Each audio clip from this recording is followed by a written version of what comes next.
अस्सलामुअलैकुम नाजरीन, मैं आरज़ू अंसारी इस नई इन्फॉर्मेशन वाली वीडियो में तहे दिल से आपका इस्तकबाल करती हूँ। तो आइए बिना ज़्यादा बात किए शुरू करते हैं आज का वीडियो। पिछले एपिसोड का सवाल, फ़राइज़े वज़ू कितने हैं? आपके ऑप्शन थे ये: ए 6 हैं, बी 4 हैं, सी 3 है, डी 12 है। सही जवाब है बी 4 है। पहला, चेहरा धोना, पेशानी की बाल उगने की जगह से लेकर ठुड्डी के नीचे तक, एक कान की लौ से दूसरे कान की लौ तक। दूसरा, दोनों हाथ कोहनियों समेत धोना। तीसरा, चौथाई सर का मसा करना। चौथा, दोनों पैर टखनों समेत धोना। और जिन लोगों ने कमेंट में सही जवाब दिए हैं उनका नाम है फरहा बानो सुम्मू। तो आपका बहुत बहुत शुक्रिया कमेंट में सबसे पहले जवाब देने के लिए।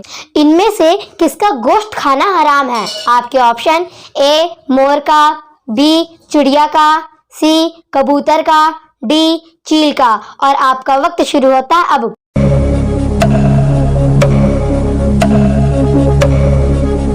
सही जवाब है डी चील का। चील का गोश्त खाना हराम है क्योंकि ये परिंदा अपने पंजों से शिकार करता है और मुर्दा जानवर का गोश्त खाता है। और दो निशानियां मैं आप लोगों को बता रही हूँ जिससे आप आसानी से फर्क समझ लेंगे कौन सा परिंदा हराम है और कौन सा परिंदा हलाल है। लेकिन सबसे पहले आप ये समझ लें, जो परिंदा कुरान और हदीस के मुताबिक हराम है, भले ही उसमें हलाल होने की कितनी ही निशानियां हो, लेकिन वो हराम है। और जिस परिंदे को कुरान और हदीस के मुताबिक हलाल बताया गया वो हलाल है। नाजरीन, अब मैं आप लोगों से गुजारिश करती हूँ, आप लोग मेरे चैनल दीनी जानकारी को सब्सक्राइब करें और साथ में बेल आइकॉन दबा दें ताकि हमारी वीडियो की नोटिफिकेशन आप तक पहुँचती रहे। तो चलिए अब आप लोगों को बताती हूँ आगे।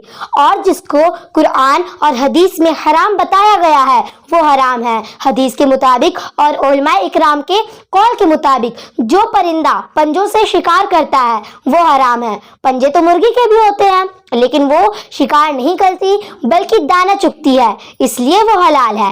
लेकिन चील, बाज या गिद्ध, इसके पंजे होते हैं और वो अपने पंजों से शिकार करते हैं, इसलिए वो हराम है। मतलब हर वो परिंदा जो पंजे से शिकार करके गोश्त खाता हो तो उसका गोश्त खाना इस्लाम में हराम है। और जिस परिंदे के पंजे तो हैं लेकिन वो उनसे शिकार नहीं करता तो उसका गोश्त खाना जायज है। जैसे चिड़िया, मोर, कबूतर, तोता, तीतर, बटेर, ये सब है हलाल क्योंकि ये अपने पंजों से शिकार नहीं करते।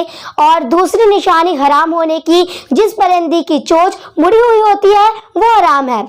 लेकिन सिवाय तोते की भी चोंच मुड़ी हुई होती है लेकिन शरीयत के मुताबिक वो हलाल है। और जिस परिंदे की चोंच सीधी होती है वो हलाल है सिवाय कौवे के, क्योंकि कौवा हराम है। ये बात हदीस से साबित है। मैंने आपको दो निशानियां बता दी हैं जिससे आप पता लगा सकते हैं कौन सा परिंदा हलाल है और कौन सा परिंदा हराम है।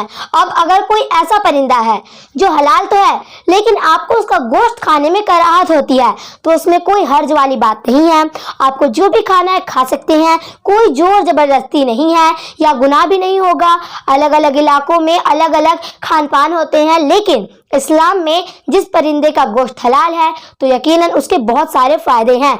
जैसे कि कबूतर का गोश्त खाने से लकवा और अंदरूनी जख्म जैसे बड़ी बीमारियां खत्म हो जाती है और बाल झड़ना भी बंद होते हैं, हड्डियां मजबूत होती हैं। इसी तरह तीतर, बटेर, चिड़िया का गोश्त खाने से लीवर मजबूत बनता है। बहुत अनगिनत प्रोटीन, वसा, विटामिन, आयरन, जिससे ह्यूमन बॉडी को भरपूर सेहत मिलती है। आप खुद जिस हलाल परिंदे के बारे में यूट्यूब पर सर्च करेंगे तो उसके बारे में फायदे ही पाएंगे इंशाल्लाह। उम्मीद करती हूँ आप लोगों को इस वीडियो से कुछ मालूमात हासिल हुई होगी। नाजरीन, अब मैं आप लोगों को ऐसा सवाल दे रही हूँ जिसका जवाब आप लोगों को देना है कमेंट बॉक्स में। बैतुल मुक़द्दस की तामीर किसने की?